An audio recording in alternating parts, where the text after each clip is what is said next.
ನಾಡಿನ ಜನತೆಗೆ ಮಕರ ಸಂಕ್ರಾಂತಿ ಹಬ್ಬದ ಶುಭಾಶಯಗಳು. ಶುಭ ಕೋರುವವರು ಕರ್ನಾಟಕ ರಾಜ್ಯ ನೇಕಾರ ಸಮುದಾಯಗಳ ಒಕ್ಕೂಟದ ರಾಜ್ಯ ಅಧ್ಯಕ್ಷರಾದ BS ಸೋಮಶೇಖರ್ ಶುಭ ಹಾರೈಸಿದರು.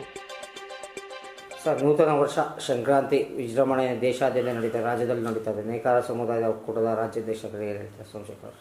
ಸಮಸ್ತ ನಾಡಿನ ಜನತೆಗೆ ನೂತನ ವರ್ಷದಲ್ಲಿ ಮಕರ ಸಂಕ್ರಾಂತಿ ಹಬ್ಬದ ಶುಭಾಶಯಗಳನ್ನು ಕೋರ್ತಾ ಇದ್ದಾರೆ.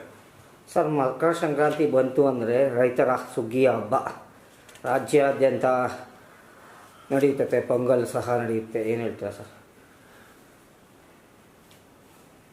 ಇಡೀ ರಾಜ್ಯಾದ್ಯಂತ ವಿಶೇಷವಾಗಿ ಹಳ್ಳಿಗಳಲ್ಲಿ ಈ ಹಬ್ಬವನ್ನು ವಿಜೃಂಭಣೆಯಿಂದ ಮಾಡ್ತಾರೆ. ಪಟ್ಟಣಗಳಲ್ಲಿ ಇನ್ನೂ ಇತ್ತೀಚೆಗೆ ಹೆಚ್ಚಾಗಿ ಈ ಹಬ್ಬವನ್ನು ಆಚರಣೆ ಮಾಡೋದ್ರಿಂದ ಎಲ್ಲರಿಗೂ ನಾನು ಜನತೆಗೆ ನಾನು ಶುಭಾಶಯಗಳನ್ನು ಕೋರ್ತಾ ಇದ್ದೇನೆ. ಈ ಒಂದು ಸಂಕ್ರಾಂತಿ ಹಬ್ಬ ಎಲ್ಲರಿಗೂ ಒಳ್ಳೆಯದಾಗಲಿ ಅಂತೇಳಿ ಈ ಸಂದರ್ಭದಲ್ಲಿ ತಿಳಿಸ್ತಾ ಇದ್ದಾರೆ. ಮತ್ತೊಮ್ಮೆ ಸಮಸ್ತ ನಾಡಿನ ಜನತೆಗೆ ಮತ್ತು ನೇಕಾರ ಬಂಧುಗಳಿಗೆ ಮಕರ ಸಂಕ್ರಾಂತಿಯ ಹಬ್ಬದ ಶುಭಾಶಯಗಳನ್ನು ಕೋರ್ತಾ ಇದ್ದಾನೆ. ಒಳ್ಳೆಯದಾಗಲಿ.